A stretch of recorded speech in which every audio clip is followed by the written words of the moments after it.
Gálatas capítulo 2, versículos del 1 al 10. Dice: Después, pasados 14 años, subí otra vez a Jerusalén con Bernabé, llevando también conmigo a Tito. Pero subí según una revelación, y para no correr o haber corrido en vano, expuse en privado a los que tenían cierta reputación el evangelio que predico entre los gentiles. Mas ni aun Tito, que estaba conmigo con todo y ser griego, fue obligado a circuncidarse.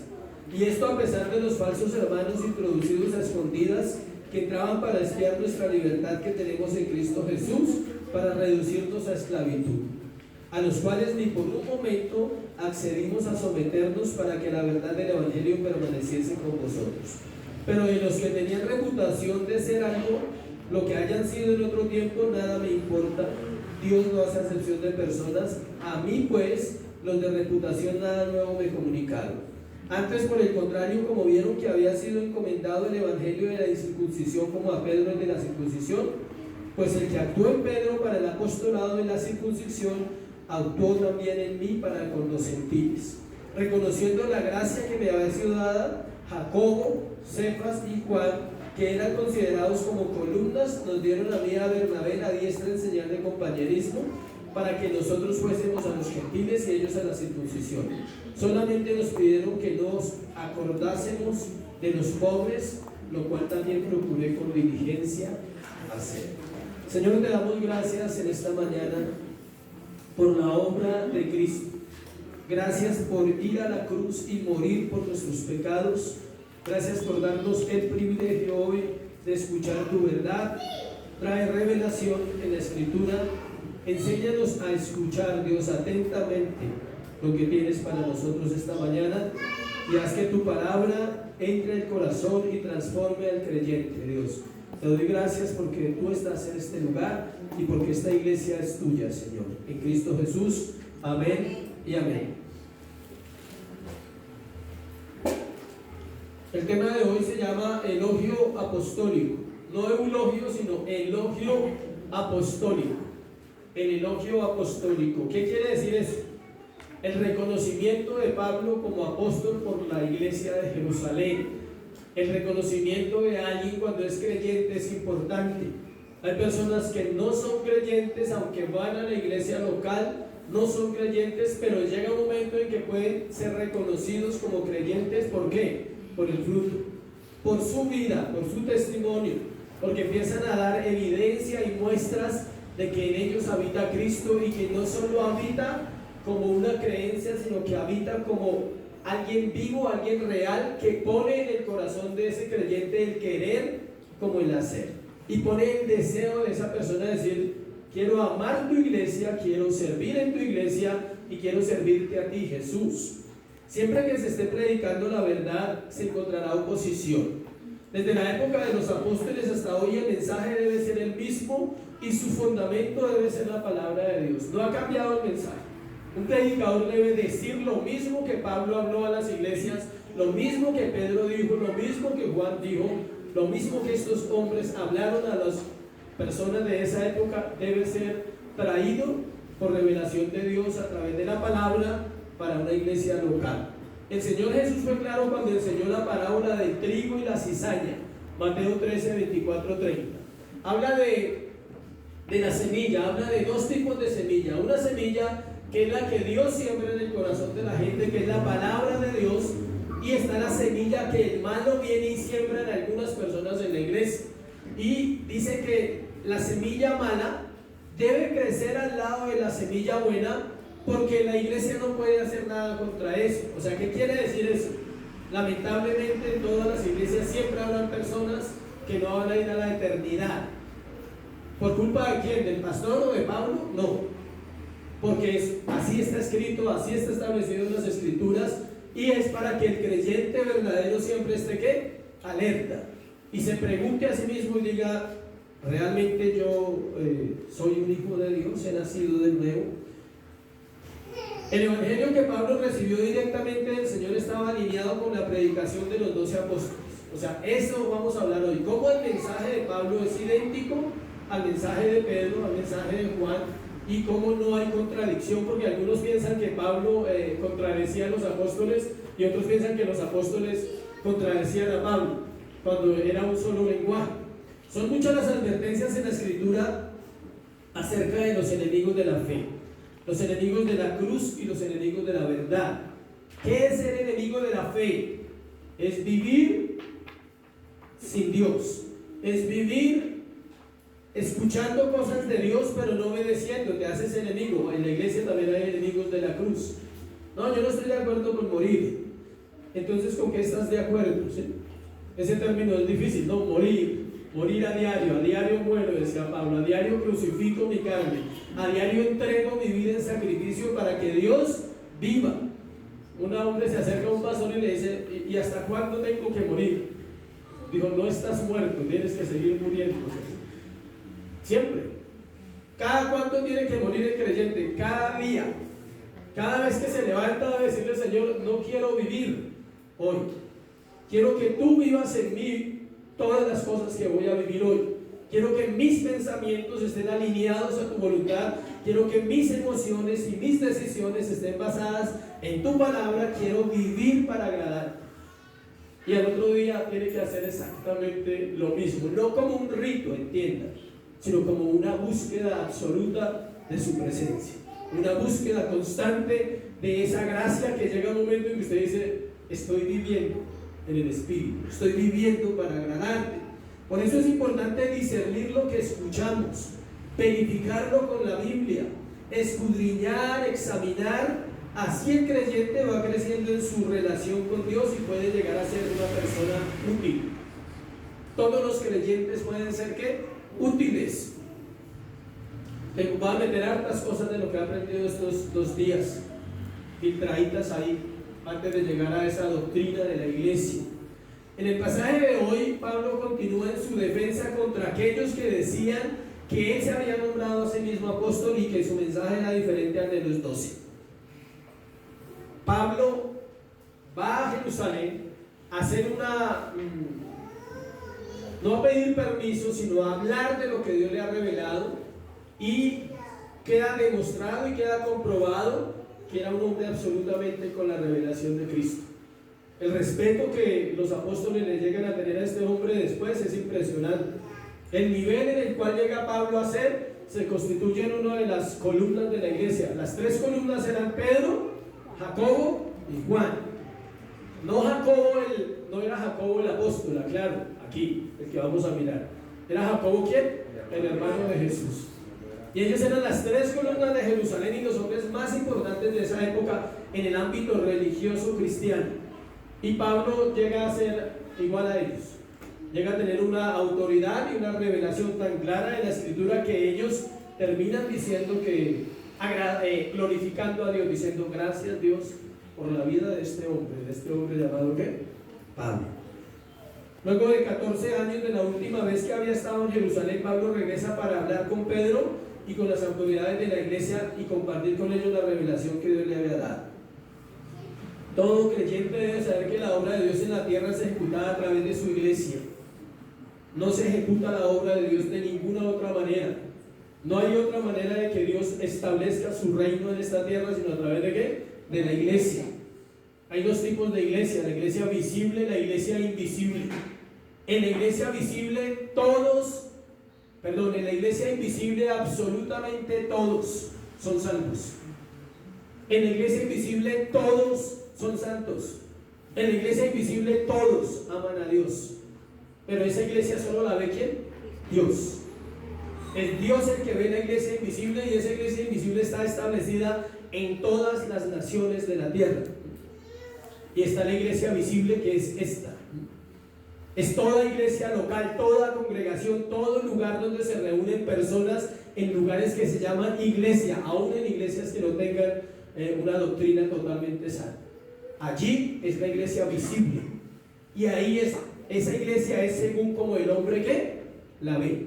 La iglesia invisible la ve Dios, y la iglesia visible la ve usted y la veo yo, y es donde vemos todo lo que vemos, y es donde venimos todos los pecadores. Alguien dijo que la iglesia es un hospital lleno de enfermos y de pecadores buscando restauración. ¿Alguien está de acuerdo con ese concepto? Esa es la iglesia, un hospital. Muchos están en cuidados intensivos y no saben. Respiran por misericordia, no más, pero no saben que el oxígeno se puede acabar. Sí, que si le quitan el oxígeno, estoy hablando de Dios, el oxígeno de Dios, no el aire de acá terrenal, sino que si no viven para Dios, estamos muriendo a diario sin Dios. Entonces hay dos maneras: morimos a diario para Dios o morimos a diario sin Dios. Esa es la iglesia invisible, la que agrada a Dios, la que ama a Dios, la esposa santa, sin arruga y sin mancha. Es esa, vista desde los ojos ¿de qué? De Dios. Y la iglesia visible es la imperfecta, la que chismea, la que argumenta, la que no ora. Esa es la iglesia visible. O sea que esas somos ¿quiénes? Nosotros. Es difícil saber desde acá quién es salvo. Y usted puede saber si yo soy salvo o no, tampoco lo puede saber. Solo Dios lo sabe, dentro de su iglesia que invisible. Pablo sabía todo lo que estamos hablando y por eso su vida es de tanta inspiración para la iglesia hoy en día. Hoy aprenderemos en este viaje. Esto es un viaje. Este es el resultado final del primer viaje misionero de Pablo. Hoy vamos a hablar de un viaje, y es ese viaje de Pablo, no otro viaje, ¿no? Hoy aprenderemos en este viaje que él realizó, cómo fue su llegada, quién fue su compañero, cuál fue su comisión y cuál era su reconocimiento. Esos son los 4 puntos del tema de hoy. ¿Cómo fue la llegada de Pablo allá a Jerusalén? ¿Quién fue el compañero de Pablo? ¿Por qué era ese compañero? ¿Cuál era la comisión? O sea, ¿a qué fue? ¿Qué le dijeron? ¿Y cuál fue su reconocimiento? Entonces vamos a aprender sobre eso. Primero, la llegada de Pablo, versículo 1 y versículo 2. Después pasados 14 años, subió otra vez a Jerusalén con Bernabé, llevando también conmigo a Tito. Pero subí según una revelación, y para no correr o haber corrido en vano, expuse en privado a los que tenían cierta reputación del evangelio que predico entre los gentiles. Pablo ya había hablado en Gálatas capítulo 1 que su contacto con los 12 apóstoles fue casi nulo. ¿Se acuerdan que dice que estuvo una vez y que no vio sino a quién? A Pedro. ¿Y que duró con él cuántos días? 15. Eso fue 14 años atrás. Pero ahorita vamos a ir al libro de Hechos para ver dónde. Esa historia está en el libro de Hechos. Esto que él está contando acá está narrado en el libro de Hechos, detalle a detalle, la visita que él hizo a Jerusalén. Entonces, han pasado 17 años, no 14. Si hacemos cuenta, ¿se acuerdan que él se convirtió y se fue 3 años a dónde? A Arabia, al desierto. Y fue a Jerusalén 3 años después de que estuvo en el desierto. Habló con Pedro, vuelve otra vez, y durante esos 14 años él hace su primer viaje misionero. Él le da la vuelta a todo lo conocido de esa época y establece iglesias. Y él llega a Jerusalén con un propósito.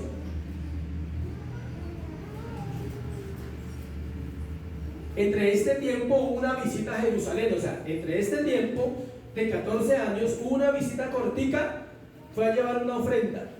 Eso lo vemos en Hechos. Él fue a llevar una ofrenda porque lo mandaron a llevar una ofrenda. Él también era mensajero, entonces lo mandaron a llevar una ofrenda. Vaya, lleve esto.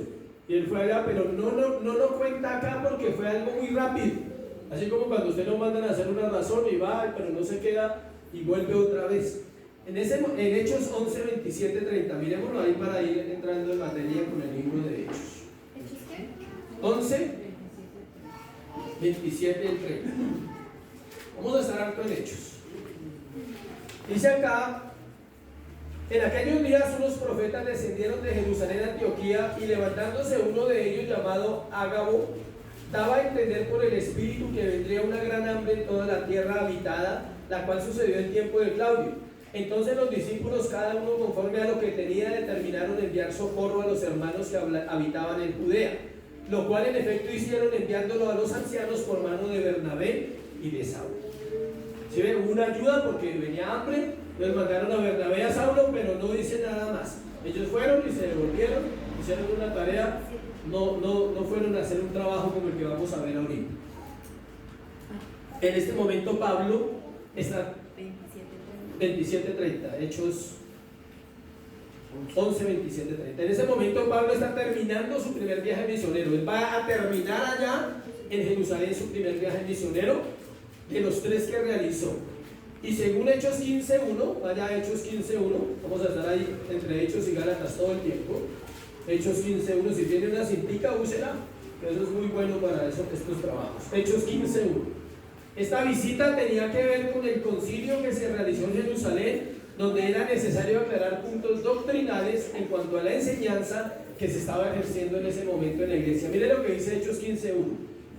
Entonces algunos que venían de Judea enseñaban a los hermanos: si no os circuncidáis conforme al rito de Moisés, no podéis ser salvos. Pues Pablo va allá porque necesitan aclarar la doctrina que está predicando Pedro, que está predicando Juan, que están predicando los apóstoles, y Pablo está predicando ya 14 años, lleva 14 años, más de 14 años predicando.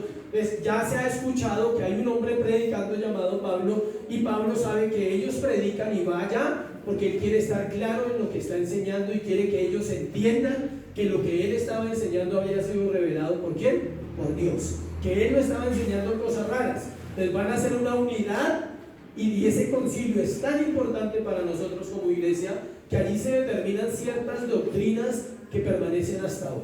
Entonces eso es importante para nosotros. Se estaba enseñando que los que llegaban al cristianismo debían circuncidarse, y los únicos que debían circuncidarse eran ¿quiénes? Los judíos. Los judíos se circuncidan hasta hoy. ¿Alguien no sabe qué es la circuncisión? Levante la mano con toda la confianza porque es necesario explicar esos temas. Gracias, señora Marta. ¿Le puedo preguntar a cualquiera de los demás qué es la circuncisión y la puede explicar a ellas? ¿Sí? Ah, señora Dora tampoco sabe. ¿Quién no la sabe explicar?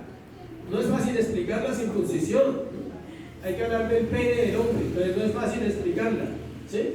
Era cortar el prepucio del pene del hombre judío y hacían una operación, una señal. Eso era una señal para ellos de que eran el pueblo de Dios, y estaba establecido desde Éxodo, desde Génesis, ¿sí? Entonces la gente dice: ¿cómo explico la circuncisión? ¿Me toca hablar de eso? Claro, toca hablar de eso. Eso era una señal para el pueblo de Dios de santidad. Yo un día hablé con un judío y él me decía: cada vez que vamos al orinal nos acordamos que somos judíos, que somos únicos, somos el pueblo de Dios, todo orgulloso de él. ¿Por qué? Porque ven su miembro y ven una cicatriz, porque fueron ¿qué? Circuncidados. A los 8 días tenían que circuncidarse. Entonces estaban enseñando que toda persona que llegara tocaba circuncidar. Dentro de 8 días vamos a circuncidar a los hombres. Todos los hombres que no sean judíos vamos a circuncidarlos dentro de 8 días. Espero que usted venga, ¿sí? Era algo así.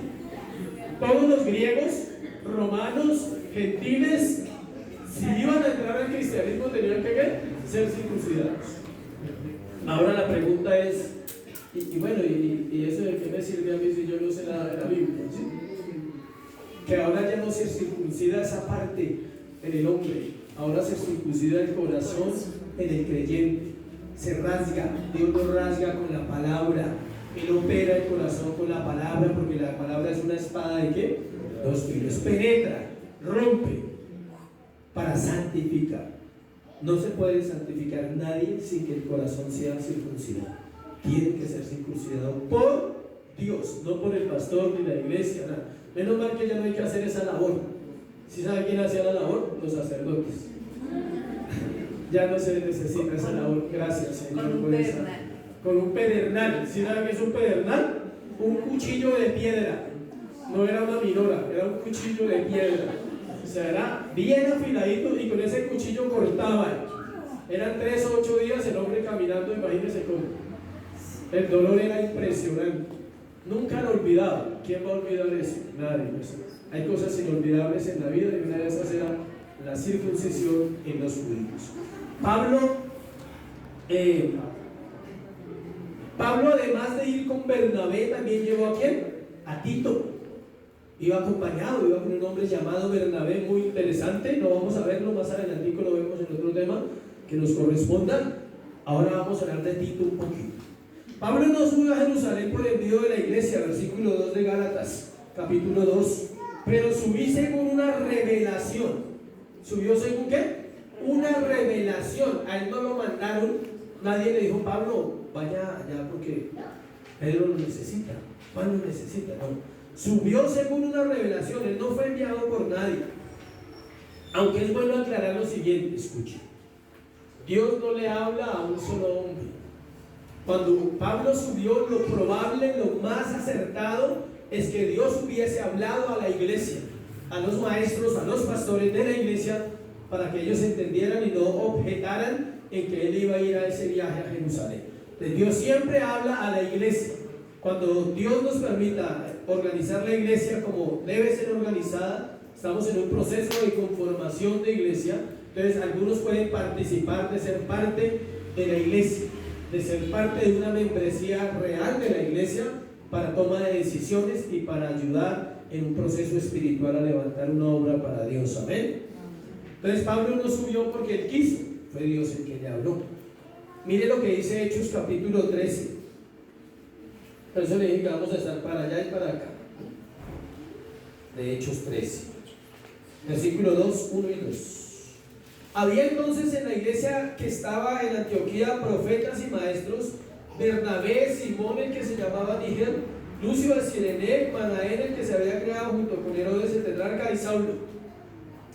Ministrando estos al Señor, ayunando, dijo el Espíritu Santo: apartadme a Bernabé y a Saulo para la obra que los he llamado.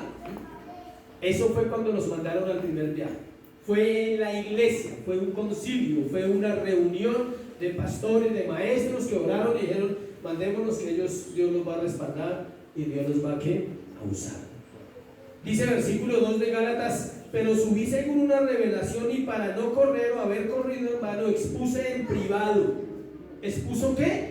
En privado lo que él enseñaba a Pedro y a Juan y a ellos en privado. Él dijo: mire, Dios me dijo esto, Dios me ha enseñado esto, yo estoy enseñando esto en las iglesias, he fundado iglesias en tal lugar, en tal lugar, en tal lugar, en tal lugar, establecí ministerios allá, dejé discípulos allá y sigo dando la vuelta. ¿Qué piensa? Eso fue lo que hizo. Esa enseñanza que él estaba dando era exactamente la misma que Pedro enseñaba, y la misma que Jacobo enseñaba, y la misma que Juan enseñaba. ¿Cuál era la diferencia? La audiencia. Ellos enseñaban a los judíos y Pablo enseñaba ¿a quién? A los gentiles. Pablo expuso esto primero a los apóstoles y ancianos de la iglesia de Jerusalén, a Pedro, a Juan y a Jacobo. Ese Jacobo es el medio hermano de Jesús, y luego a toda la iglesia. Mire Hechos 15, versículo 4. Y llegados a Jerusalén fueron recibidos por la iglesia y los apóstoles. ¿Quién los recibió? La iglesia y los apóstoles. Y los ancianos, y refirieron todas las cosas que Dios había hecho con ellos. Pues él relata la llegada de Pablo. Hechos nos dice que llegó allá y lo recibieron ellos. Luego de eso Pedro se levantó y dejó claro que Dios no hace distinción entre judíos y gentiles, y en los versículos siguientes nos dice que no se puede poner cargas a los nuevos creyentes. Mira el versículo 10 de Hechos 15. Vamos a ver Hechos 15. Ahora pues, ¿por qué tentáis a Dios poniendo sobre la cerviz de los discípulos un yugo que nuestros padres ni nosotros hemos podido llevar? Antes creemos que por la gracia del Señor Jesús seremos salvos de igual modo que ellos. ¿Qué pasa? La iglesia no se le pueden poner cargas a los nuevos creyentes. El nuevo creyente escasamente llega buscando a Dios, es lo único que sabe. Él no sabe nada del servicio, él no sabe nada de la oración, él no sabe nada del ayuno, él no sabe nada de la palabra. Y para eso tiene que haber gente sabia dirigiendo la iglesia. Es diferente hablar con los miembros de la iglesia que llevan muchos más años, y a ellos toca despertarlos porque ya no quieren hacer nada. Es diferente, ¿sí? A los miembros hay que despertarlos, tenerlos siempre en acción, que ellos vayan haciendo lo que aprenden a través de la palabra. El nuevo necesita ir escuchando, el Espíritu Santo va trayendo convicción a su corazón, va trayendo cambios, y en un momento dado empieza a preguntar. Cuando una persona empieza a preguntar, es bueno, porque tiene inquietudes por la palabra. Mire, yo leí esto, ¿será que tengo que hacer aquello? Y ahí es cuando empieza el verdadero proceso de un creyente. Luego de esto, esto sucedió en privado. Allí Pablo y Bernabé pusieron todo lo que Dios había hecho en el ministerio de ellos en su primer viaje misionero, versículo 12 de Hechos 15. Entonces toda la multitud cayó y oyeron a Bernabé y a Pablo, que contaban cuán grandes señales y maravillas había hecho Dios por medio de ellos entre los gentiles. Primero habló Pedro, entonces se vuelven los versículos, luego habló Pablo y Bernabé, y en el versículo 13 habla Jacobo. Mire el orden de una iglesia, mire el orden de las autoridades, como ¿sí? Primero habla la cabeza, que era Pedro, luego habla Pablo y luego habla Bernabé, los dos, y ahora habla Jacobo, versículo 13. Y cuando ellos callaron, Jacobo respondió diciendo: varones hermanos, oídme. Este concilio fue de vital importancia para la iglesia, porque se determinaron doctrinas que siguen vigentes. Pablo se dirigió a los que tenían reputación en la iglesia. La iglesia requiere personas con llamado y de testimonio para que participen de la directriz que Dios le da a su pueblo. ¿Es necesario levantar hombres? ¿Cuántos hombres hay? Gracias por el entusiasmo. ¿Cuántos hombres hay? Amén. Los hombres se necesitan para dirigir, para presidir, para enseñar, para predicar a la iglesia. Ellos eran un grupo de varones que estaban todos listos para servir y todos preparados. Segundo punto, el acompañante de Pablo, versículo 3 y versículo 5 de Gálatas. Ya miramos a qué fue a exponer su ministerio, fue a decir que predicaba, fue a hablar de lo que él hablaba y fue a comprobar que los apóstoles y él eran iguales. Ahora vamos a hablar de un acompañante. Pablo siempre estaba acompañado en su labor. Todo hombre de Dios debe estar ¿qué? Acompañado, primeramente por su esposa y luego por otros hombres y mujeres que sirven en la iglesia. Pablo nunca usted lo encuentra solo, nunca. Siempre estaba con Lucas, con Silas, con Bernabé, con Tito, estaba con ¿quién más? Juan Marcos, Timoteo, una cantidad de hombres que eran discípulos de él, y él siempre estaba acompañado. En este caso, Pablo está acompañado. Y algo curioso es que Pablo nunca estuvo acompañado de hombres carnales, de hombres perezosos, de hombres que no tuvieran un llamado. Siempre estuvo acompañado de hombres en los cuales eran obedientes a la palabra de Dios que había traído a través de este hombre Pablo. En este caso nombra a Tito, versículo 3 de Gálatas.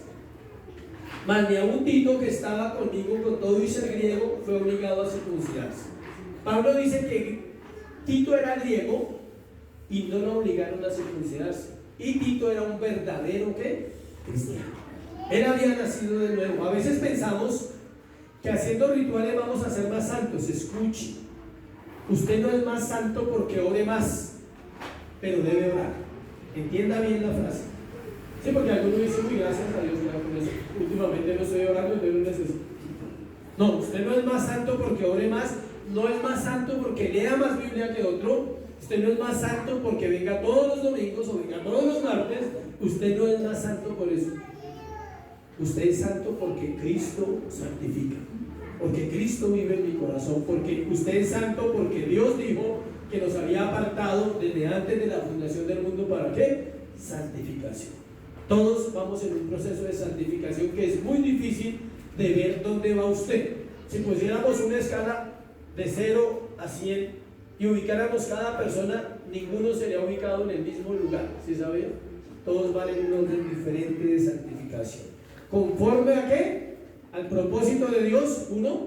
Conforme al llamado que Dios ha dado y conforme al corazón del creyente.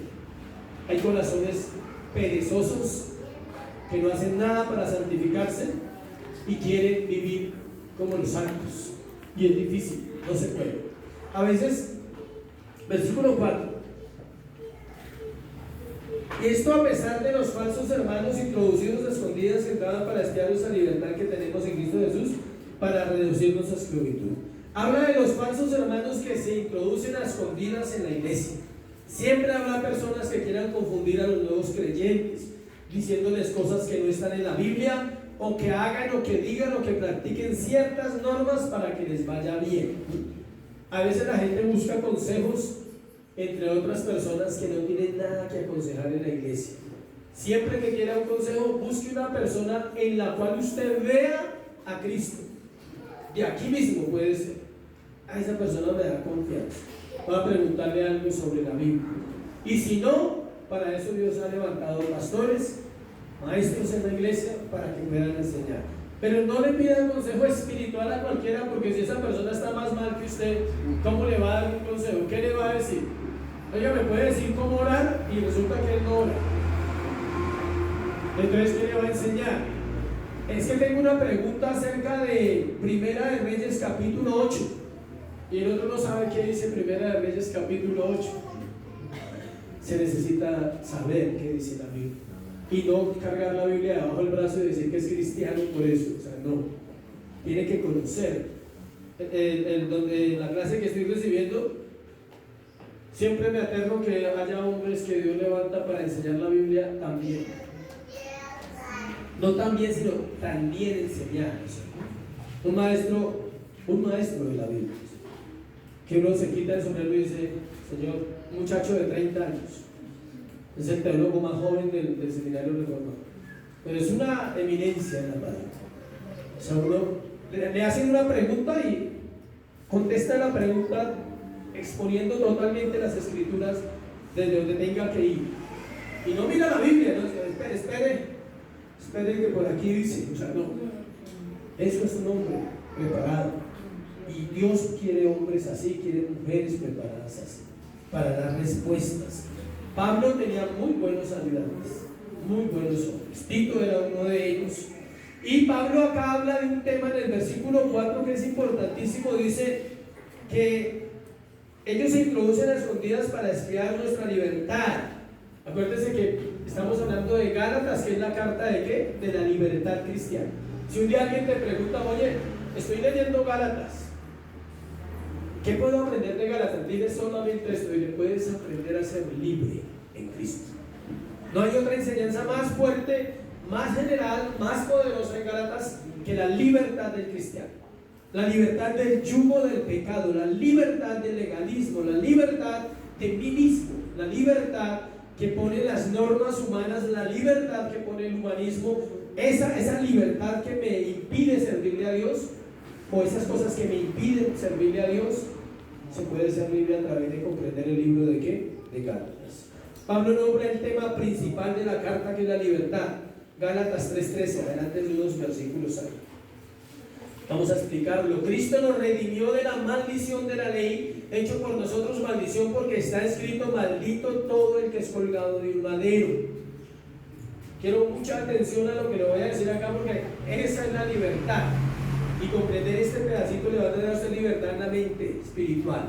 Cuando somos salvos, al instante, escuche, al instante, somos redimidos de la maldición de la ley. ¿Qué es la maldición de la ley? Que Dios, ¿qué quiere decir esto? Que las maldiciones que están en la Biblia como decretos de Dios ya no recaen sobre nosotros, porque fuimos perdonados de todos nuestros pecados. Aquí hay maldiciones para los desobedientes, ¿sí la han leído? Aquí hay maldiciones para los rebeldes, aquí hay maldiciones para los transgresores, aquí hay maldiciones para los inmorales, para los ladrones, para los borrachos. Para todos ellos hay maldiciones, para todos los que están fuera de Dios. ¿Qué pasa cuando un hombre o una mujer viene a Cristo? Todos esos decretos de Dios, escuchen, no del hombre, quedan sin poder, porque Cristo nos redime de la misma ley que había dado ¿quién? Dios. ¿Por qué? Por gracia. Dios exige a todos los hombres que obedezcan su ley, y como ninguno puede, todos quedamos bajo juicio. Todos estamos bajo juicio porque ningún hombre puede cumplir la ley. Entonces tenía que Dios dejar una salida, se llama la libertad cristiana. ¿A través de qué? De la gracia. Nosotros estamos bajo otra ley. Nosotros ya no estamos bajo la ley de la maldición, que es Gálatas 3:13. Nosotros estamos bajo esta ley, Romanos capítulo 8. Esta es la ley por la cual estamos nosotros en Cristo. Porque la ley del Espíritu de vida en Cristo Jesús me ha librado de la ley del pecado y de la muerte. Estamos bajo la ley de ¿qué? Del Espíritu. Todo creyente está bajo la ley del Espíritu, y ahora ya no hay maldición sobre su vida. Por eso el cuentico de las maldiciones generacionales no existe. Es una enseñanza falsa. No hay maldiciones generacionales para los creyentes. Para el mundo sí, porque el mundo está bajo maldición. Todo el mundo está bajo el maligno y el Dios de este mundo es ¿quién? Satanás. La iglesia no está bajo el maligno, la iglesia no está bajo el Dios de este mundo, la iglesia está bajo su Señor, que es ¿quién? Cristo. Entonces no hay maldición para nosotros. ¿Cuántos se alegran por esa noticia? Amén. Es de regocijo, es de uno descansar. Entonces no le eche la culpa a los pecados de sus padres, hijos, jóvenes. No le echen, es que mi papá era borracho, entonces yo tomo. No. Eso se llama excusas. No, es que mi mamá era inmoral, entonces yo ahora soy inmoral. ¿Sí saben que los hijos cristianos les salen a los papás con esas? No, es que me alcanzó la maldición. ¿En serio? ¿Salen con esas? ¿Cómo que me alcanzó qué? ¿La maldición? No, sí. Una cosa es que esté maldición, otra es que no lo puede alcanzar. Ahí no dice dice que las bendiciones nos alcanzan, no las maldiciones. A los hijos de Dios nos alcanzan ¿qué? Las bendiciones, no las maldiciones. Siempre habrá una excusa. Y lo mismo ya el cristiano adulto mayor, entonces dice, no, es que mi papá siempre fue así, mi mamá fue siempre así. No, ya dejen las excusas. Somos libres, ¿en quién? En Cristo Jesús. Romanos capítulo 7, 6. Vamos a mirar varios textos que nos hablan de esa libertad poderosa. Romanos 7, 6.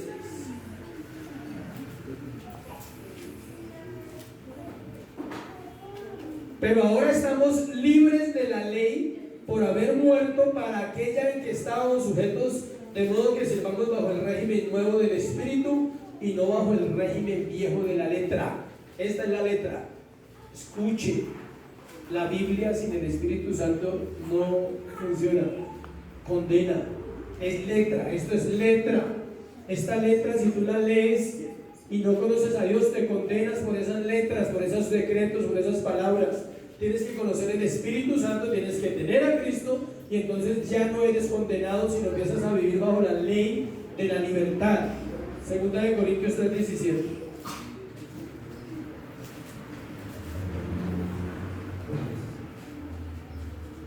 Porque el Señor es el Espíritu, y donde está el Espíritu del Señor hay ¿qué?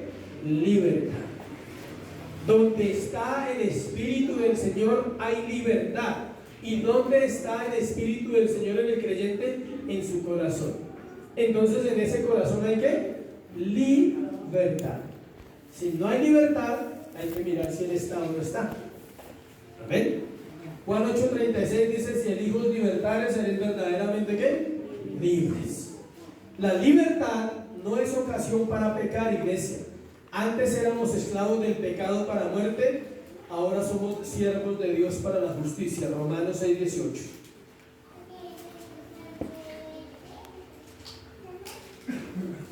Te voy a contar una historia que hablaba con un hombre. Le hago Romanos 6:18 y se la cuento. Y libertados del pecado viniste a ser siervos de la justicia. Hablaba con un hombre que él me decía que conocía de Dios hace muchos años. Y yo le pregunté: ¿usted considera que ha nacido de nuevo? Me dijo: sí, claro.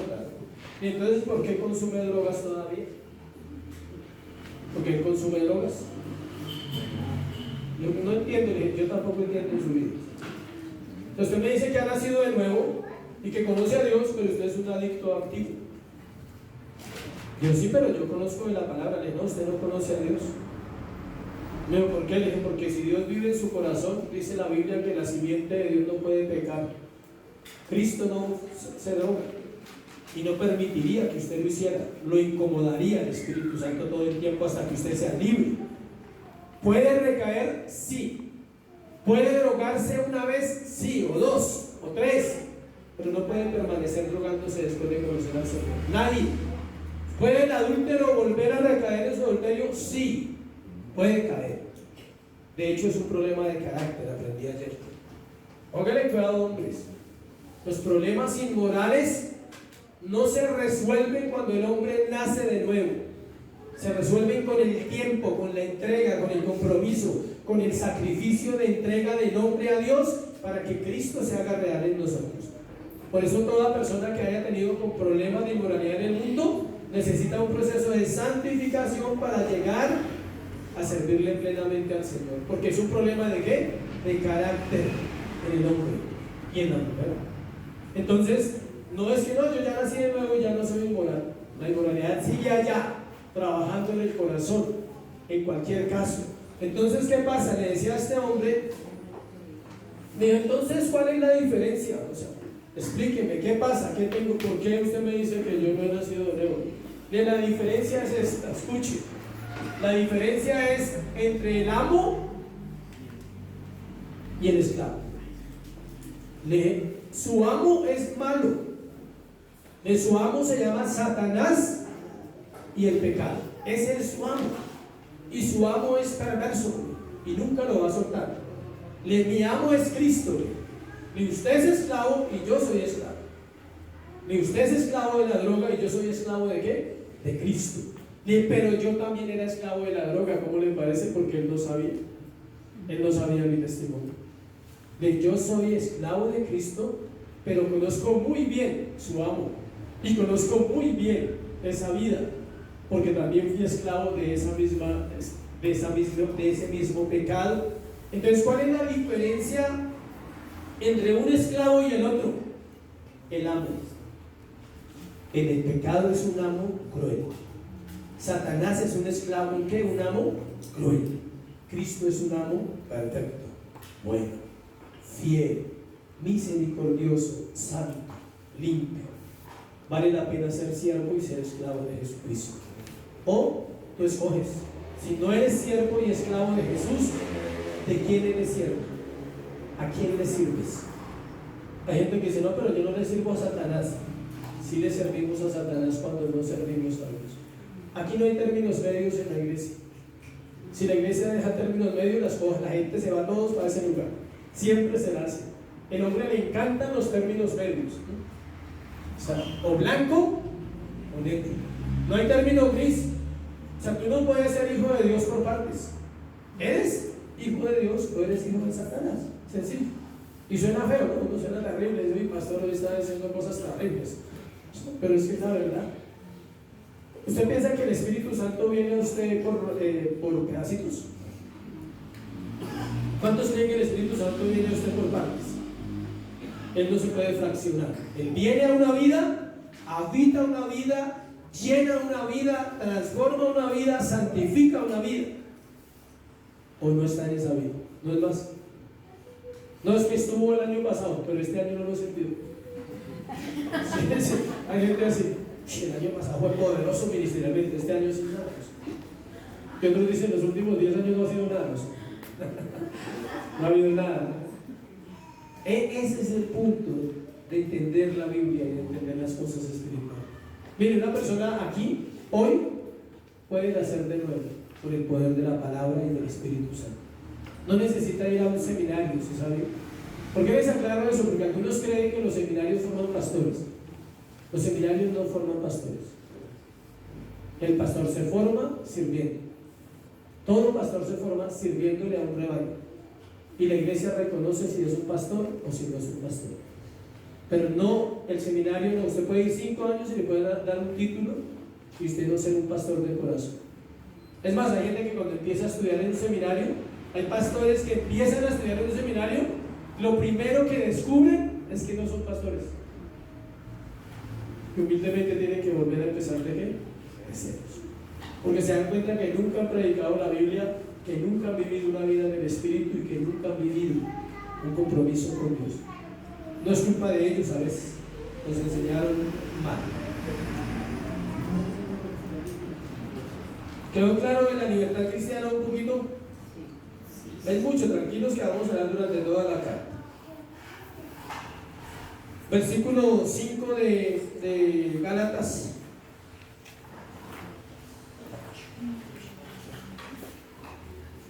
A los cuales ni por un momento accedimos a someternos para que la verdad del Evangelio no permaneciese con vosotros. Pablo dice que ellos no accedieron a las enseñanzas falsas.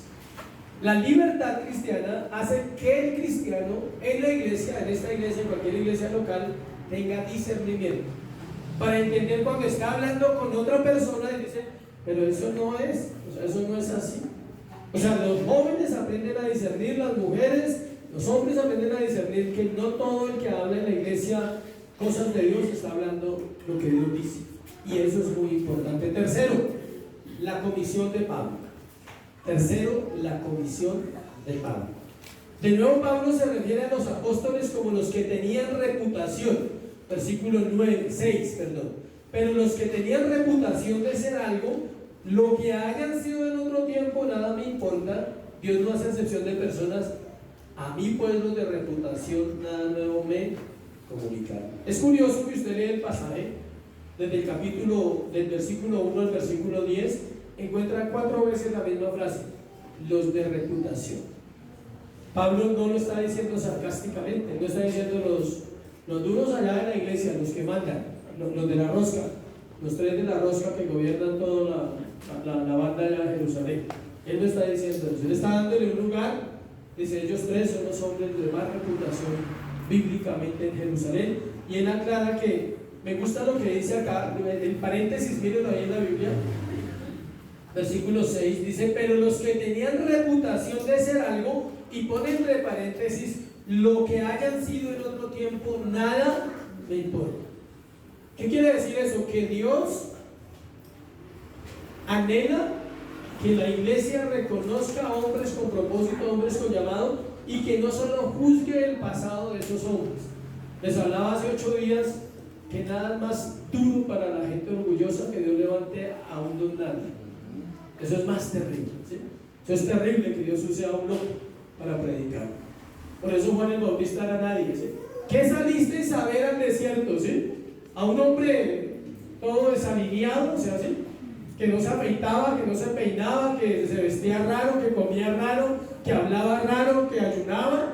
A eso salieron a ver al desierto. Y le dice, pregunta el Espíritu Santo en la palabra de esa pregunta: ¿qué saliste a ver? Y Jesús dice, de cierto os digo que no ha habido uno mayor que Juan entre los hombres nacidos de mujer.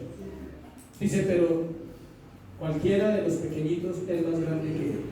O sea, imagínense, cualquier cristiano es más grande que Juan. Pero no había otro como Juan en ese momento. Y dice, ¿qué saliste a ver? Entonces Pablo, él está hablando de ellos, de la reputación, y está diciendo que ellos no le comunican nada nuevo para llevar a cabo la comisión que Dios le había confiado de predicar el evangelio a los gentiles. Pablo sabía que debía creer y confiar en aquellos que Jesús había elegido para que representaran la iglesia después de su partida. Pablo confiaba plenamente en el apostolado de Pedro, en el de Juan y en eso.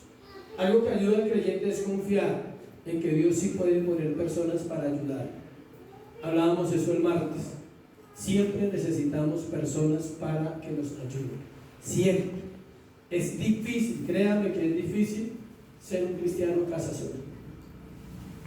Ayer hablaban eso en el curso, decían, pastor, si usted es solo, si solo hay un pastor en la iglesia, uno tiene que rodearse de otros pastores, tener contacto con amigos pastores para no estar contándoles, voy a hacer un seminario así, tal, la temática es esta, chévere, tal, ¿sí? Vamos a hacer los bautismos. O sea, yo estoy contándole a otros pastores lo que voy a hacer, ¿sí? Porque ellos llevan más años, tienen experiencia. Vea, pienso hacer esto, está conforme a la palabra. Ah, sí, pastor, hágale. Ah, no, pastor, pilas. Tenga cuidado en esto porque eso no se debe hacer. Y uno tiene que ser humilde para aceptar que no es así. Es importante, escuche, orar que Dios levante hombres que apoyen al pastor en la iglesia. Amén. Gracias. Por eso dice que a él no le importa el pasado de ellos, sino lo que Dios ha hecho en ellos. Eso es algo clave para cumplir el mandato de Dios. Si alguien quiere servirle al Señor en esta iglesia, debe entender que es importante que usted confíe en las personas que Dios ha puesto al frente y que usted pueda no mirar el pasado. Hay gente que no conoce mi pasado y otros lo conocen y no lo creen, y otros lo conocen y dicen, uy, terrible. Pero no es el pasado el que habla, tiene que ser su presente, tiene que ser su testimonio, su vida familiar, su vida financiera, su vida de oración, su vida en la palabra, su vida basada en las escrituras. Y eso, imagínense cómo era Pedrito. Pablo sabía quién había sido Pedro, el hermano de Jesús. ¿Sí saben quién era el hermano de Jesús? Uno que a toda hora vivía criticándolo. En Juan 7 dice que pensaron que estaba loco. Los hermanos de Jesús fueron a rescatarlo y se toca sacarlo porque estaba viendo loco. ¿Sí? Todo el mundo dice que él hace cosas raras. No, guárdenlo. Se fue María y los hermanos de Jesús a liberarlo, a liberar a Jesús. Ese era Jacobo. Juan era llamado el hijo del trueno. No es que hay un hombre que predica y nadie le ha dicho, ¿lo callamos o le cascamos? ¿O qué hacemos? Ese era Juan, el carácter de Juan. Por eso él es haciendo en su libro: el que no es hijo de Dios es hijo del diablo y punto.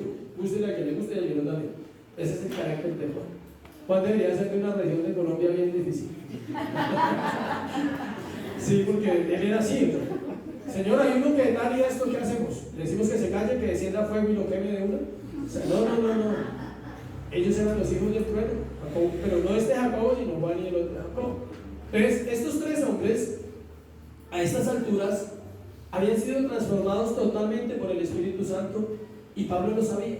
Por eso Pablo dice: yo no voy a tomar en cuenta las historias que hablan de esas bellezas de lo que eran antes, voy a tomar en cuenta lo que ellos son ahora. Mire, es tan interesante que estos 5 hombres, Pablo, Bernabé, Pedro, Juan y Jacobo, que es Santiago, escribieron 21 libros del Nuevo Testamento, de los 27 libros. O sea, no era cualquiera, no era una reunión de 5 creyenticos, era una reunión de hombres que iban a establecer la iglesia a nivel nacional, a nivel internacional y a nivel de todos los siglos. Amén. Dios no hace acepción de personas. Versículo 6 dice: lo que hayan sido en otro tiempo nada me importa. Dios no hace acepción de personas. Cualquier persona, escuche, puede servirle al Señor. ¿Qué necesita? Ser llamado por Dios, buscar la presencia del Señor. La diferencia era la forma como cada cual.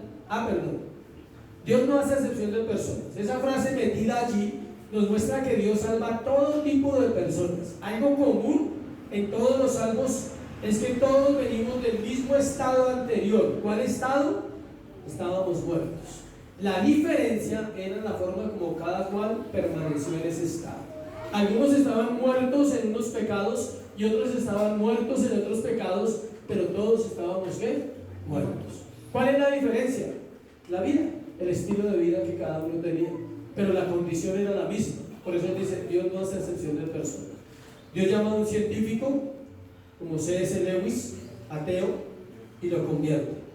Y Dios llama a un gamín como Nicky Bruce, predicador de las cárceles, un pandillero de Estados Unidos que era ladrón y asesino, y lo levanta como un gran predicador en las cárceles.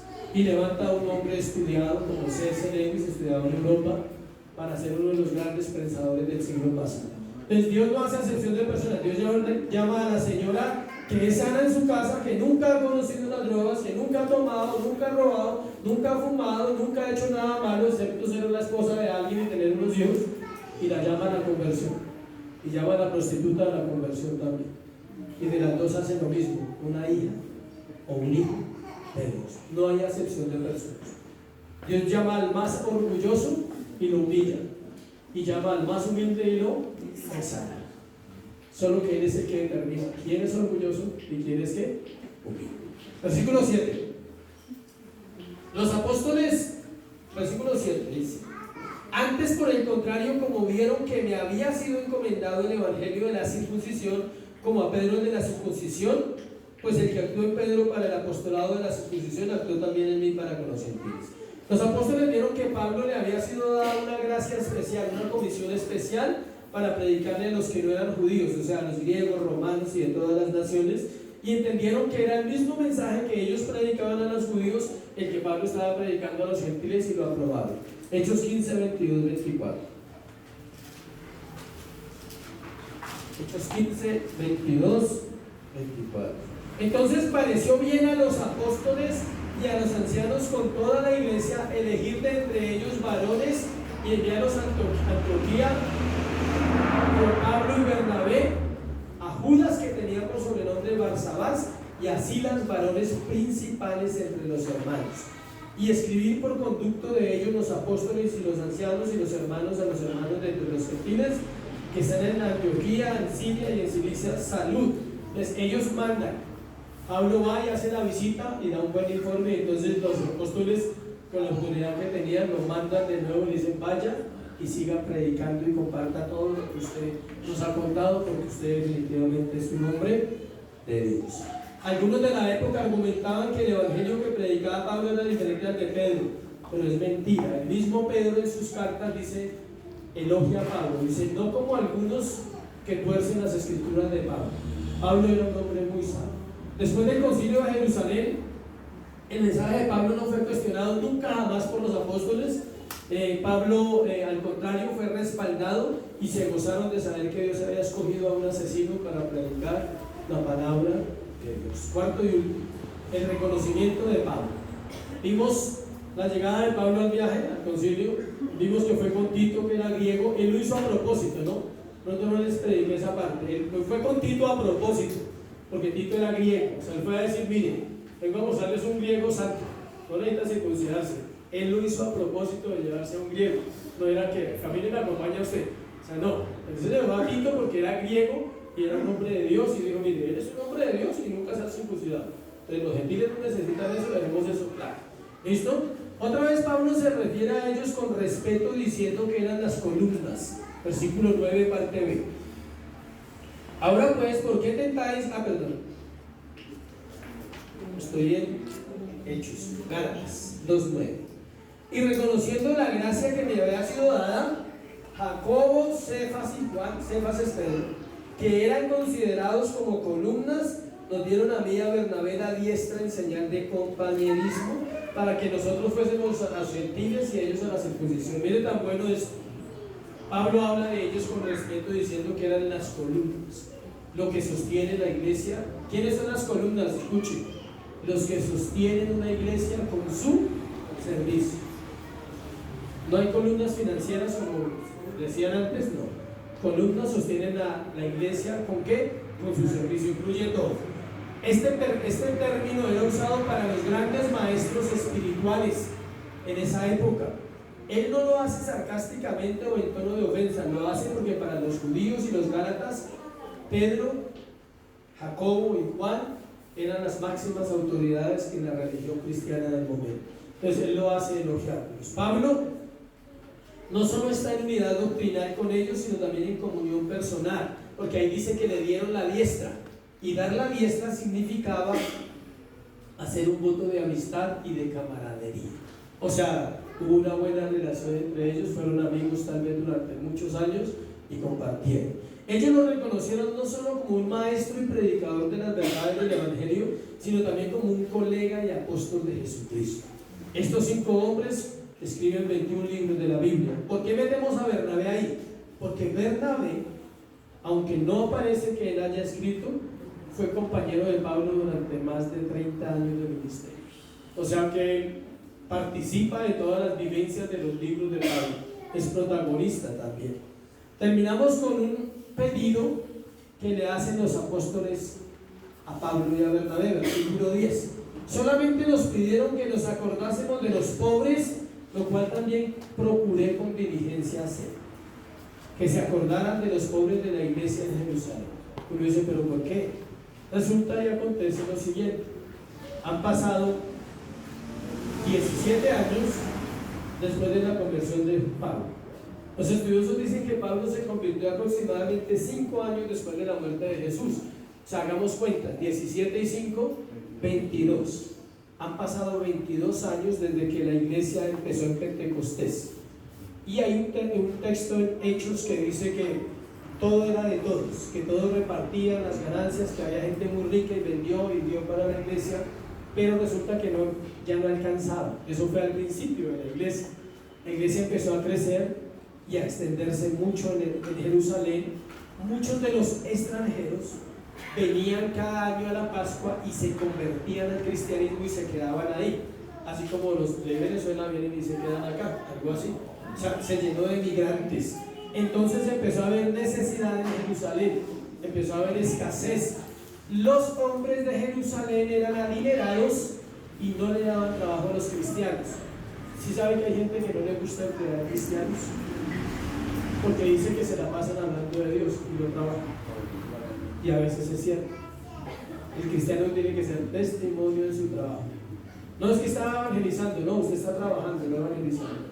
Evangelice en el tiempo libre, en el break, evangelice en la hora del almuerzo, evangelice en el bus, pero no en la hora del trabajo, porque eso es cumplir con la parte que habla Romanos de los amos y de los jefes.